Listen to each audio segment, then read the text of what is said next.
Olá, sou professora Laís Carvalho, trabalho em uma escola aqui na cidade de São Paulo, capital do estado de São Paulo.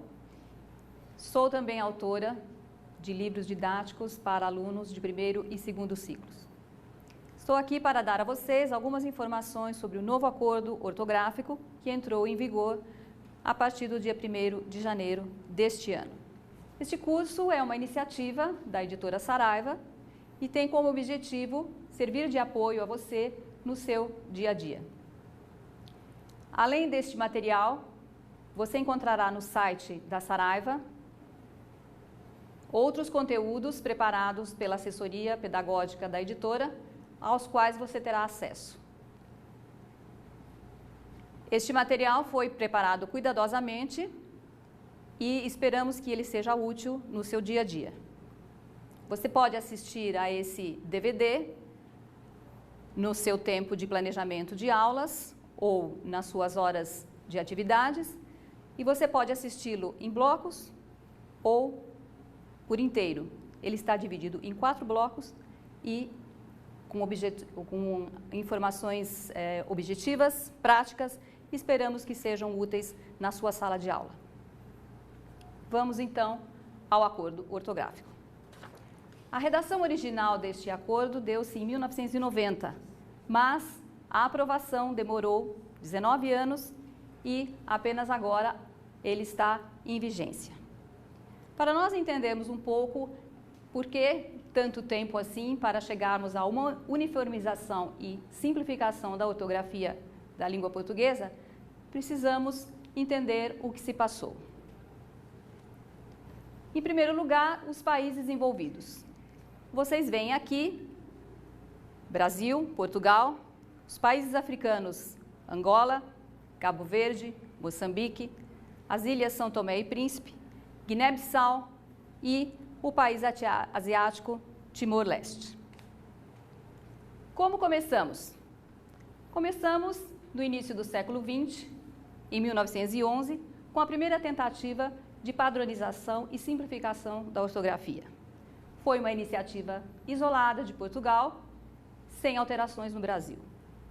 Em 1924, os dois países e as duas academias se sentaram e começaram discussões em conjunto, buscando essa unificação e simplificação. Em 1931, finalmente veio à luz o primeiro acordo ortográfico. Foi aprovado pelos dois países, mas por inúmeras razões não foi posto em prática. Finalmente, em 1943, foi elaborado o texto que recebeu o nome de Formulário Ortográfico, com base em 1931, e que foi aprovado pelos dois países. Nesse formulário ortográfico de 1943, algumas alterações já foram feitas, alterações um pouco mais profundas do que as que nós temos neste acordo agora. Essas alterações de 1943 são essas que você vê aí. Em primeiro lugar, a eliminação do trema em palavras como saudade, vaidade. Também houve a extinção de algumas consoantes mudas. Também houve a eliminação de determinados grupos consonânticos em palavras como ciência e salmo, cujas letras iniciais já não eram pronunciadas. Também a oscilação de pronúncia entre palavras que terminavam em e ou i. Nessa ocasião, procedeu-se a uma fixação da ortografia. E a mais famosa das alterações, motivo até de piadas, a modificação do PH para a letra F. Em 1945, seguindo esse histórico, nós tivemos uma ampliação desse acordo de 1943, mas que, por outras razões, também não foi ratificado no Brasil. Começam, então, nessa época, a partir de 1943, as primeiras divergências entre as duas grafias. Portugal passa a seguir esse novo texto de 1945 e o Brasil segue o texto de 1943. As primeiras divergências que aparecem são a eliminação do trema em Portugal, totalmente abolido, e também, ainda em Portugal, a eliminação do acento agudo nos ditongos E e OI, que já naquela ocasião foi eliminado nessas palavras, mas não no Brasil. Prosseguindo no nosso histórico, em 1971 houve mais encontros entre os dois países, com alterações e inclusões no formulário de 1943. Nessa ocasião, 1971, essas alterações foram adotadas nos dois países. Tivemos, então, nessa época, 1971, a eliminação do acento circunflexo nos homógrafos, por exemplo. Naquela ocasião, antes de 1971, tínhamos acento em palavras como ele, para se diferenciar da palavra L, da letra E, nome da letra L, almoço, almoço, acerto, acerto, enfim, uma série de homógrafos. Esse acento diferencial fechado foi eliminado. Outra modificação foi a abolição também do acento grave, que persistia em palavras formadas pelo sufixo mente ou por um sufixo iniciado pela letra Z. Vocês têm aí exemplos como otimamente, em que o acento grave era mantido na palavra derivada para marcar a sílaba subtônica. Finalmente, chegamos ao nosso novo acordo, 1990. Houve a elaboração de um novo texto, cuja base ainda é o formulário de 1943 e 1945 em Portugal. A novidade é que esse acordo previu a adesão de todos os países lusófonos. O que são países lusófonos? São aqueles que têm a língua portuguesa como oficial. Num primeiro momento, exigia-se que deveria haver a adesão de todos os países da comunidade de língua portuguesa para a vigência desse acordo. Entretanto, mais tarde, surgiu um novo protocolo que exigiu apenas a adesão de 3 países e então o acordo poderia entrar em vigor. Brasil, Cabo Verde e as Ilhas São Tomé e Príncipe foram os primeiros a assinar o acordo. No entanto, a vigência prevista para 1994 não se concretizou. O acordo não entrou em vigor. Para finalizar essa parte do histórico, finalmente em 2008, em setembro, o acordo foi ratificado por Portugal e pelos demais países lusófonos que não o haviam ainda assinado. E finalmente temos a vigência desse acordo a partir de 2009, 1º de janeiro.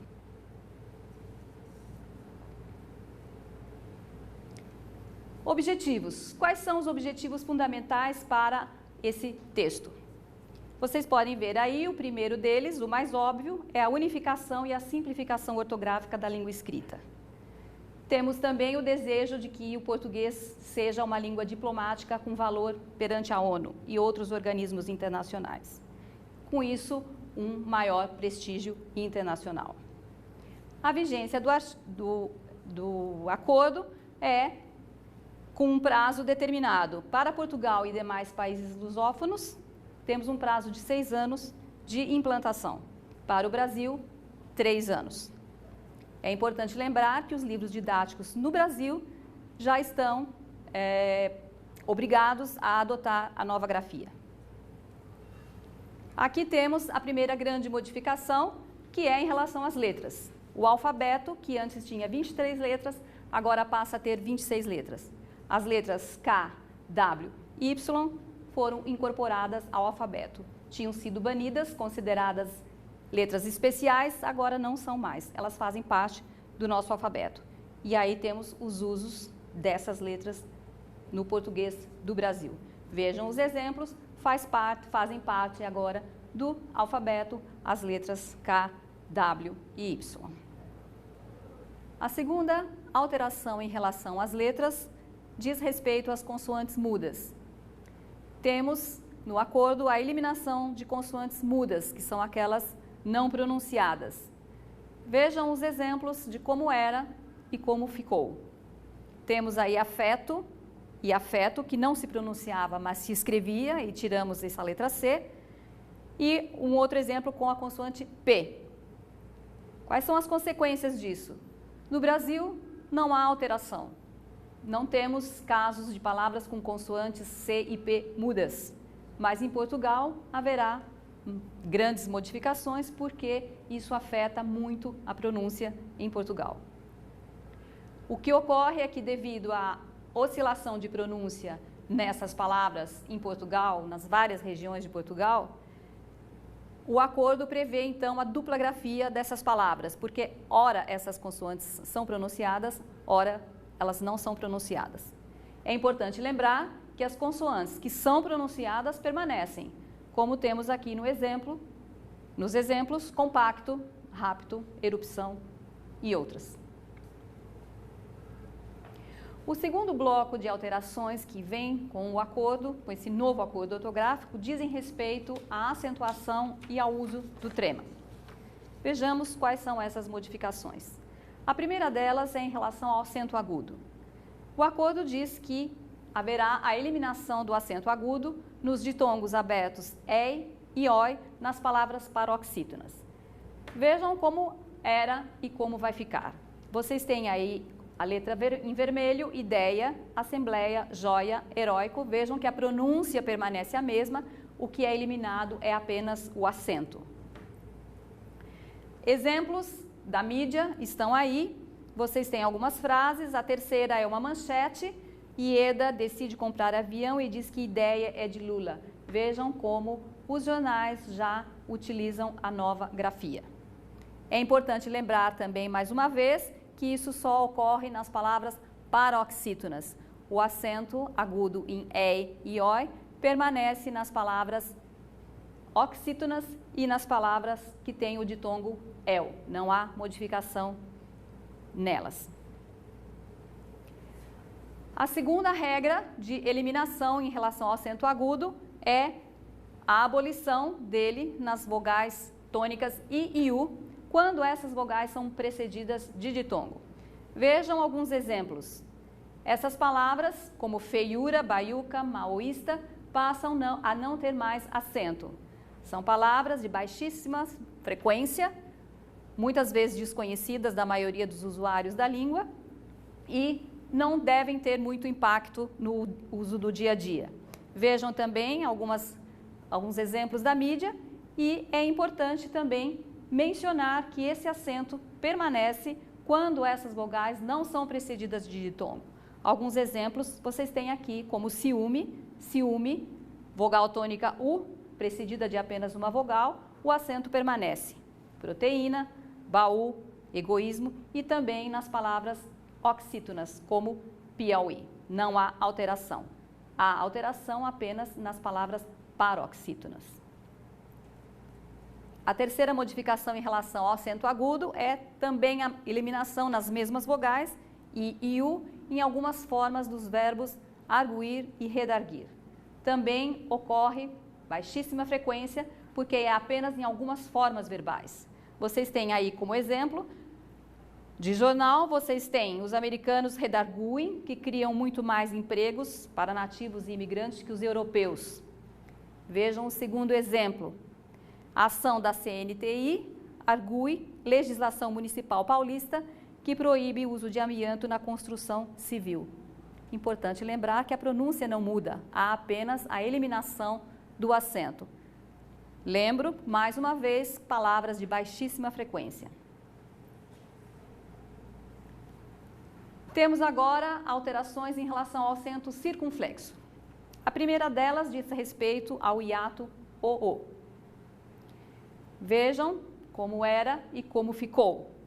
Voo, substantivo, também verbo voar, e ocorre também na primeira pessoa do singular dos verbos terminados em oar. Verbos como enjoar, abençoar, sempre na primeira pessoa do presente do indicativo, tinham o acento circunflexo no primeiro O deste hiato que agora está eliminado. Vejam também alguns exemplos em frases. Zoou, zoou safari, também é uma palavra, zoou, que perdeu o acento. A segunda ocorrência em relação ao acento circunflexo é a sua eliminação no hiato EE, na terceira pessoa do plural de alguns verbos. Verbos crer, dar, ler, ver e seus derivados. Vejam como era e como vai ficar. Creem, deem, leem, vêm são verbos que tinham dois Es e acento circunflexo no primeiro E. Este acento circunflexo está abolido. A mídia, como sempre, já incorporou essas mudanças e essas frases são retiradas de jornal. É importante lembrar, mais uma vez, que mantém o acento as formas tem na terceira pessoa do plural e vem também na terceira pessoa do plural do presente do indicativo, em oposição às formas tem e vem no singular. Evidentemente, os verbos compostos desses verbos, como descrer, reler, rever, obedecem à mesma regra. Também tem o seu acento circunflexo abolido. Ainda em relação à acentuação, temos agora não uma eliminação, mas uma incorporação em relação às palavras proparoxítonas. Nós sabemos que em Portugal há muitos casos de pronúncias diferentes do Brasil. Uma delas, bastante conhecida no Brasil, Antônio, e em Portugal, Antônio. Então, o acordo prevê que as duas pronúncias são oficiais, então as duas grafias serão oficiais. Vejam alguns exemplos de palavras. Gênero, fenômeno, fenômeno, que permanecerão então com a dupla grafia nos dois acentos. Vejam exemplos aqui. Palavra cerimônia, num texto de Saramago, com o acento agudo, e a palavra cerimônia na Folha de São Paulo com o acento circunflexo. A terceira ocorrência em relação à acentuação é o acento diferencial.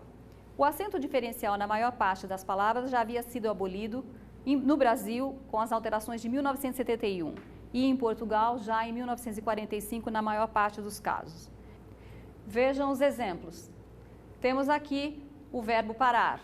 A palavra para, terceira pessoa do singular, com acento, agora não mais.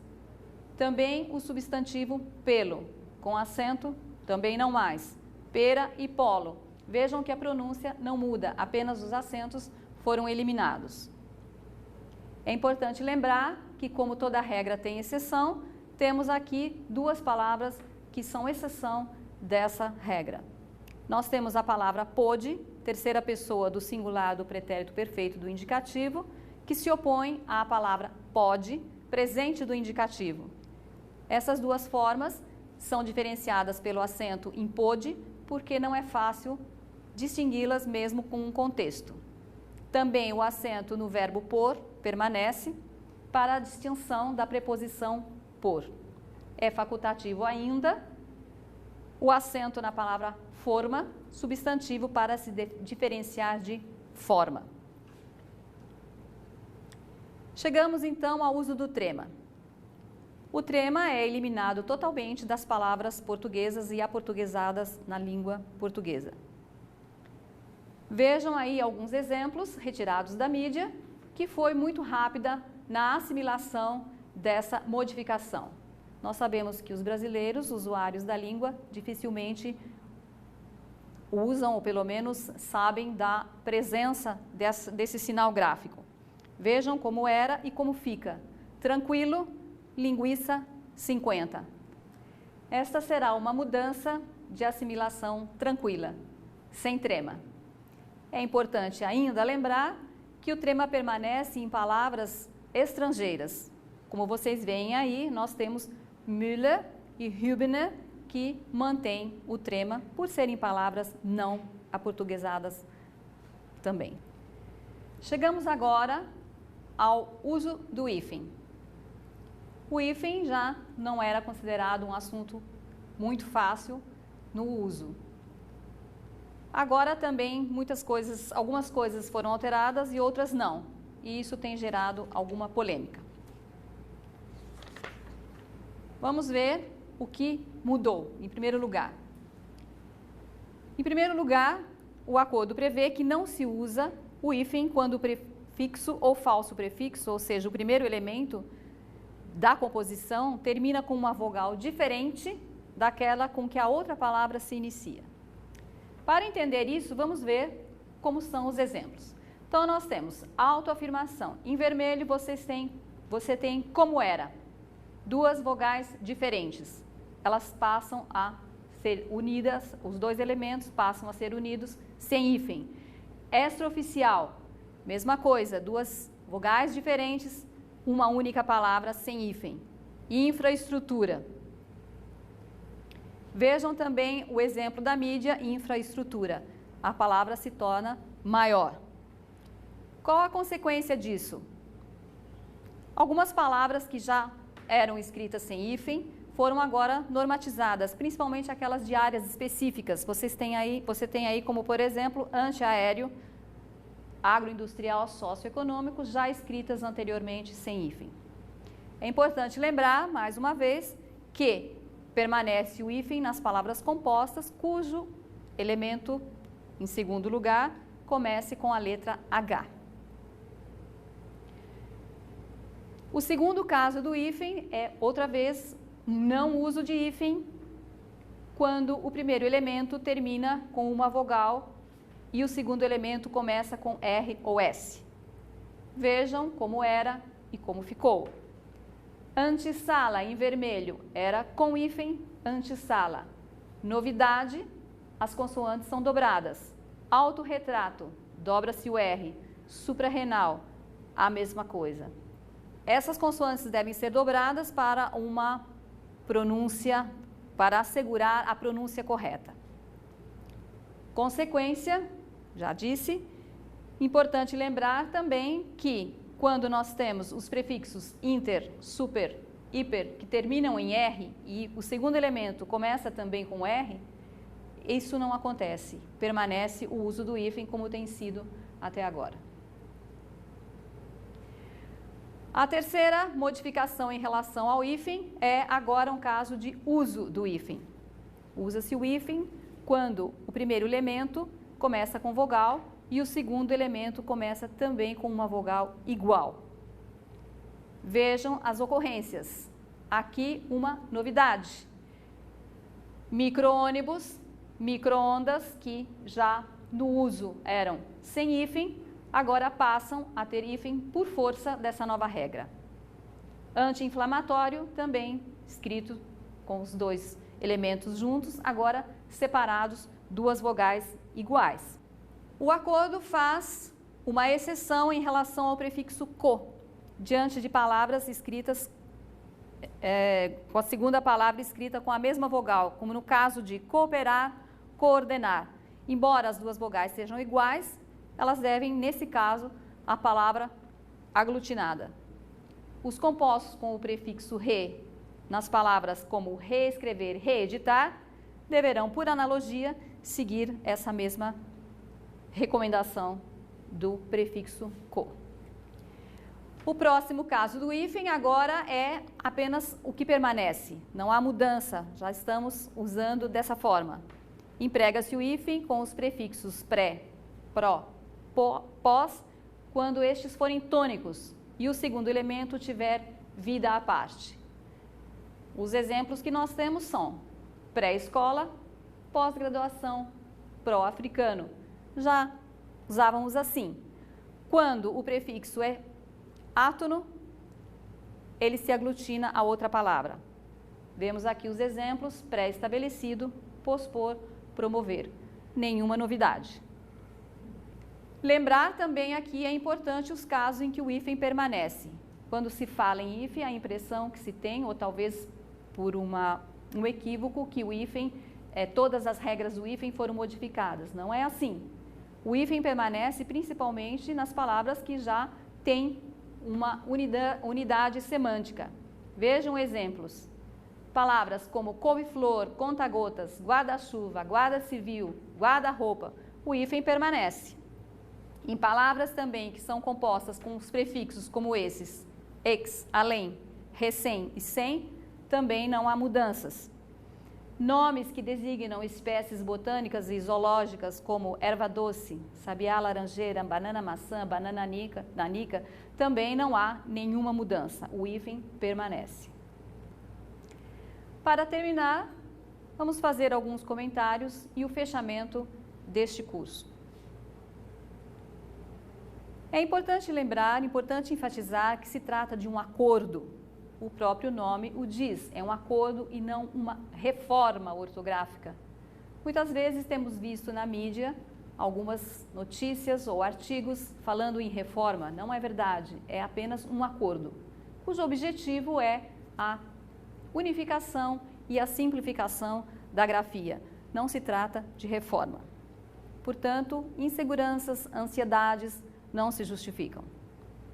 Em segundo lugar, é importante observar que o impacto dessas mudanças sobre o conjunto de vocábulos da língua é muito pequeno. A estimativa é que no Brasil haja uma mudança de aproximadamente 0,5% de palavras. Se nós considerarmos um universo de aproximadamente 400 mil palavras do vocabulário da língua portuguesa, nós estaríamos falando de 2.000 palavras, não mais do que isso. Em Portugal, o impacto será um pouquinho maior em virtude da abolição das consoantes mudas, mas também estimativa baixa de 1,2%, alguns estimam em 1,5%, também muito pouco. Existem ainda alguns pontos a serem esclarecidos, algumas dúvidas no acordo, principalmente em relação ao uso do hífen. Essas dúvidas serão sanadas com a publicação do VOLP. Mas o que é o VOLP? A sigla designa o vocabulário ortográfico da língua portuguesa. Trata-se de um documento oficial que faz o levantamento de todas as palavras da língua portuguesa e faz o registro oficial da sua grafia. Todas as vezes em que tivermos dúvidas sobre a grafia oficial de uma palavra, podemos recorrer ao VOLP. Ele não só mostra a grafia correta, como também a pronúncia em relação à sílaba tônica, a pronúncia correta dos fonemas, por exemplo, S com som de Z ou não, e aponta também a classe gramatical. Elaborado pelos acadêmicos da Academia Brasileira de Letras, pode ser consultado no site que vocês veem aí. Estamos atualmente na 4ª edição do VOLP, que foi publicada em 2004, com base no formulário ortográfico de 1943, mais as alterações ocorridas em 1971. A nova edição, é claro, fará as alterações e as modificações previstas no novo acordo ortográfico. Temos algumas diferenças de grafia, ou tínhamos algumas diferenças de grafia em relação a Portugal, mas na verdade o que nos diferencia de Portugal não é a grafia. O que nos diferencia de Portugal é o uso do vocabulário. O poeta José Paulo Paes escreveu um poema bastante significativo nesse aspecto. Vejam, Aventuras em Lisboa. Tomei um expresso, cheguei de foguete. Subi num bonde, desci de um elétrico. Pedi um cafezinho, serviram-me uma bica. Quis comprar meias, só vendiam peúgas. Fui dar a descarga, disparei um autoclisma. Gritei, ó cara! Responderam-me, opa! Positivamente, as aves que aqui gorjeiam, não gorjeiam como lá.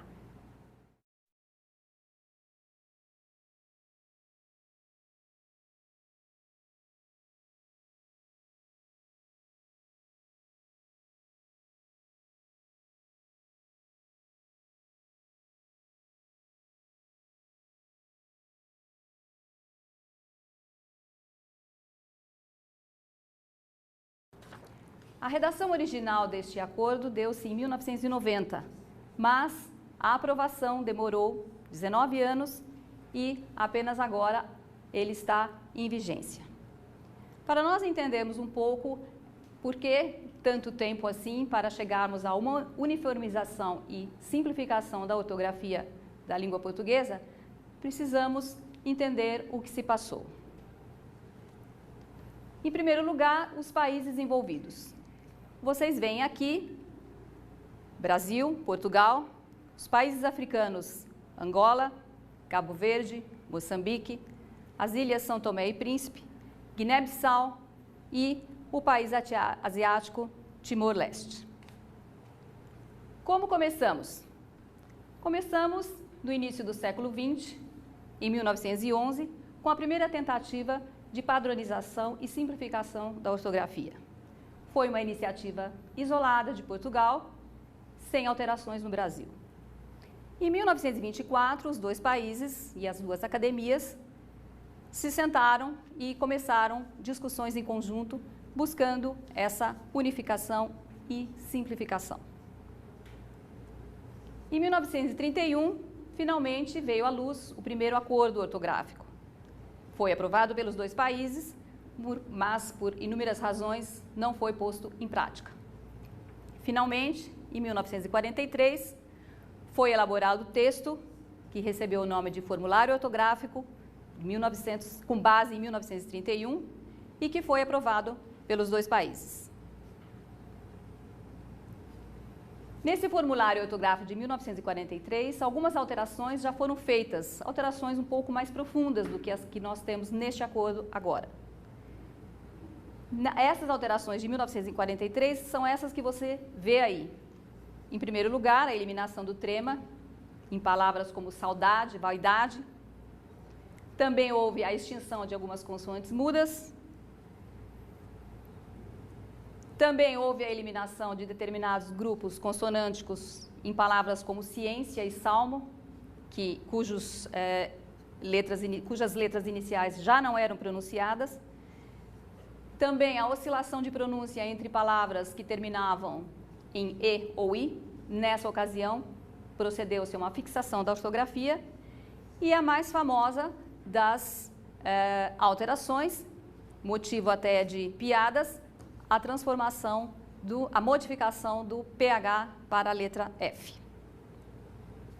Em 1945, seguindo esse histórico, nós tivemos uma ampliação desse acordo de 1943, mas que, por outras razões, também não foi ratificado no Brasil. Começam, então, nessa época, a partir de 1943, as primeiras divergências entre as duas grafias. Portugal passa a seguir esse novo texto de 1945 e o Brasil segue o texto de 1943. As primeiras divergências que aparecem são a eliminação do trema em Portugal, totalmente abolido, e também, ainda em Portugal, a eliminação do acento agudo nos ditongos E e OI, que já naquela ocasião foi eliminado nessas palavras, mas não no Brasil. Prosseguindo no nosso histórico, em 1971, houve mais encontros entre os dois países, com alterações e inclusões no formulário de 1943. Nessa ocasião, 1971, essas alterações foram adotadas nos dois países. Tivemos, então, nessa época, 1971, a eliminação do acento circunflexo nos homógrafos, por exemplo. Naquela ocasião, antes de 1971, tínhamos acento em palavras como ele, para se diferenciar da palavra L, da letra E, nome da letra L, almoço, almoço, acerto, acerto, enfim, uma série de homógrafos. Esse acento diferencial fechado foi eliminado. Outra modificação foi a abolição também do acento grave, que persistia em palavras formadas pelo sufixo mente ou por um sufixo iniciado pela letra Z. Vocês têm aí exemplos como otimamente, em que o acento grave era mantido na palavra derivada para marcar a sílaba subtônica. Finalmente, chegamos ao nosso novo acordo, 1990. Houve a elaboração de um novo texto, cuja base ainda é o formulário de 1943 e 1945 em Portugal. A novidade é que esse acordo prevê, ou previu, a adesão de todos os países lusófonos. O que são países lusófonos? São aqueles que têm a língua portuguesa como oficial. Num primeiro momento, exigia-se que deveria haver a adesão de todos os países da comunidade de língua portuguesa para a vigência desse acordo. Entretanto, mais tarde, surgiu um novo protocolo que exigiu apenas a adesão de 3 países e então o acordo poderia entrar em vigor. Brasil, Cabo Verde e as Ilhas São Tomé e Príncipe foram os primeiros a assinar o acordo. No entanto, a vigência prevista para 1994 não se concretizou. O acordo não entrou em vigor. Para finalizar essa parte do histórico, finalmente, em 2008, em setembro, o acordo foi ratificado por Portugal e pelos demais países lusófonos que não o haviam ainda assinado. E, finalmente, temos a vigência desse acordo a partir de 2009, 1º de janeiro.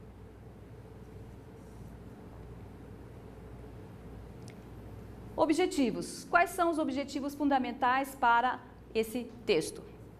Vocês podem ver aí, o primeiro deles, o mais óbvio, é a unificação e a simplificação ortográfica da língua escrita. Temos também o desejo de que o português seja uma língua diplomática com valor perante a ONU e outros organismos internacionais. Com isso, um maior prestígio internacional. A vigência do acordo é com um prazo determinado. Para Portugal e demais países lusófonos, temos um prazo de 6 anos de implantação. Para o Brasil, 3 anos. É importante lembrar que os livros didáticos no Brasil já estão obrigados a adotar a nova grafia.